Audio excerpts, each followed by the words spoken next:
வணக்கம். அணிப்புகழ் 1838வது புகழாகும். பரங்கிரி வாழ் இறைவனுடைய பெண்ணாகும். தனதத்த தந்த தந்தன தனதத்த தந்த தந்தன தனதத்த தந்த தந்தன தனதான பசிக்கு தகுந்தனங்களில் உடை விட்ட அங்கம் என்பதில் இருக கட்டி பொன் சுரங்க அழகு போல ரசிக்க தகுந்தனங்களில் உடைவிட்டிட்ட அங்கம் என்பதில் இருக கட்டி பொன் சுரங்க அழகு போல இதில் பட்டு நின்ற செந்தன மகளை குற்றதென்ற பொன்பொருள் இவைகள் கொட்டி கொங்கையின் கர முரமேனி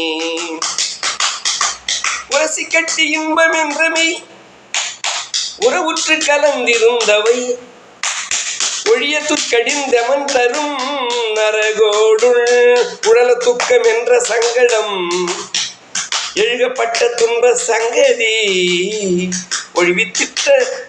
நின் பதங்களில் எனையாழ்வாய் ஒழிவித்துற்ற நின் பதங்களில் எனையாழ்வாய் பரிசுத்த துளங்கனின் துணை தரிசித்து பணிந்த அன்பரில் பல நட்புற்றி செய்துள மயில் வீரா பல நட்புற்றி செய்துள மயில் வீரா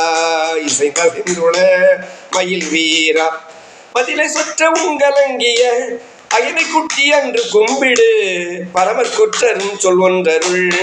குருநாதாம் முரசு கொட்ட செங்கலம் திகழ் அசுரர் கொத்தழிந்தொழிந்திட முயையில் குத்தியும் பரின் சிறை அது மீட்டு முறைகள் பற்றி செய்த குஞ்சரி மனமுற்றொச்சிடும் பரங்கிரி முனையில் தக்க நின்ற தெந்தணி பெருமாளே முருகா முன்வாயடிக்கும் அன்பர்க்கும் என்றென்றும் மயிலேறி வந்து அருத்தந்திடு கந்தா குமரா முருகா சரவணா ஷண்முகா.